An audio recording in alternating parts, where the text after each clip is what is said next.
মজার ব্যাপার, কখনো দেখেছেন আমি যদি একটা দোকানে যাই, স্পন্টেনিয়াস যাব, সেখানে নিশ্চয়ই টিভি ক্যামেরা আগে থেকে ফিট করা থাকবে না? টিভি ক্যামেরা ফিট করে রেখেছে দোকানে আগে, এবং সিকিউরিটি দিয়ে ঝালমুড়ি বাড়ি থেকে বানিয়ে এনেছে, এবং বানিয়ে এনে পকেট থেকে 10 টাকা বের করেছে, সাজানো চকচকে নোট। আমার কাছেই 10 টাকা থাকে না, কোথার থেকে পাবো? এমনিতে আমার ডেবিট কার্ড ক্রেডিট কার্ড কিছুই নাই, ওই যেটুকু আছে ওই লেখা আর গানের যেটুকু সম্বল রয়্যালটি পাই। আমি 1 পয়সা মাইনেও নিই না, গভর্নমেন্টের পয়সায় 1 কাপ চাও খাই না, কাজেই ন্যাংটান নেই বাটপাড়ের ভয়।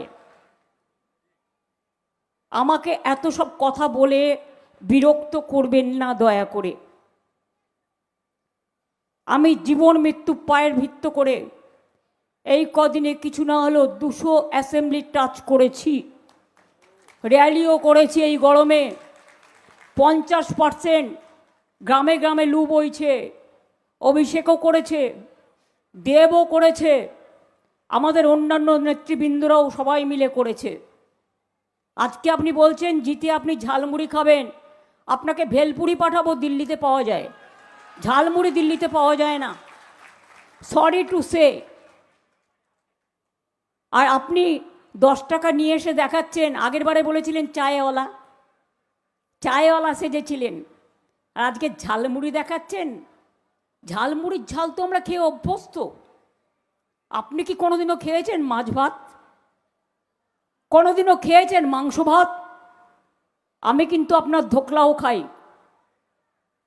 আমি কিন্তু ধোসাও খাই, আমি কিন্তু লিট্টিও খাই, আমি কিন্তু ঠেকুয়াও খাই, আমি কিন্তু ছাতুও খাই। আমার পাড়ায় ছাতুর দোকান ছোটবেলা থেকে। আমি ঈদের দিন ওরা আমাকে সামাই পাঠায়, ওটাও আমি খাই। পাঞ্জাবিদের ওখানে গেলে আমি চেয়ে হালুয়া খাই। জয় জিনেন্দ্র ওরা আমাকে নারকেল দেয় প্রসাদ হিসেবে। আমাকে ধর্ম শেখাবেন না। একটা চেয়ার কখনো ঝুড়ি ঝুড়ি মিথ্যে কথার ফুলঝুরি ওড়াতে পারে না। আমি ধিক্কার জানাই। ইলেকশনের দিনে কিসের জন্য ইলেকশন নিয়ে কথা বলেন? ইলেকশনের দিন আপনি সকালবেলায় বেরিয়ে পড়েন প্রতি ইলেকশনে, আর কাউন্টিংয়ের দিন কোনো না কোনো গুহায় গিয়ে এয়ার কন্ডিশন তৈরি করে, আগে থেকে তৈরি করে সেখানে গিয়ে বসে যেন সাধনা করছে, কত বড় সাধু। এটা আজকে নয়, চিরকালের অভ্যাস।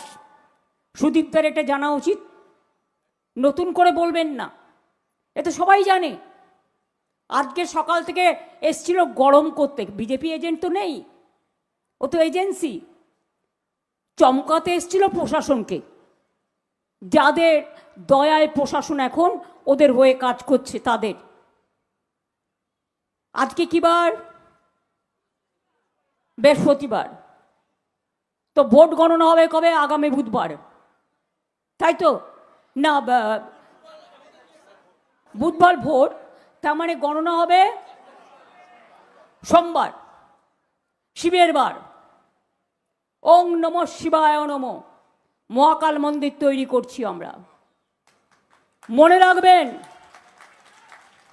আগামী বৃহস্পতিবারের মধ্যে ভোট শেষ হয়ে যাবে, বুধবারের মধ্যে। আর লক্ষ্মীর বার, লক্ষ্মী আপনাদের ঘরে থাকে না। আপনারা লক্ষ্মীর ভাণ্ডার না করে আপনারা নোটবন্দি করে লক্ষ্মী কেড়ে নেন মানুষের, ট্যাক্সের নামে মানুষের টাকা কাটেন, যা থাকে যেটুকু সেটুকু নিয়ে যান। আপনি বলছেন বাংলায় এসে ভোটের দিন আপনি জিতছেন, এটা আপনি বলতে পারেন? জনগণকে বিশ্বাস করুন, এটা তো জনগণ ঠিক করবে কাকে জেতাবে না জেতাবে। আপনারা এত মহা, কি বলবো, আমি ওনাকে বলছি না, বিজেপি পার্টিটাকে।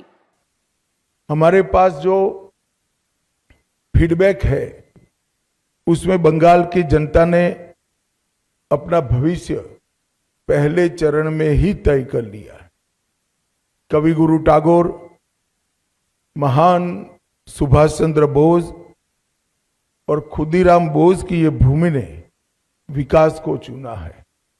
और नरेंद्र मोदी जी के नेतृत्व में भारत के विकास की जो यात्रा चल रही है, उसमें बंगाल के प्रथम चरण के मतदाताओं ने स्पष्ट कर दिया है कि बंगाल भी उसमें जुड़ने जा रहा है। 16 जिलों की 52 सीटों पर 92.98% मत ये निश्चित रूप से बताता है कि दीदी जाने वाली है और भाजपा आने वाली है।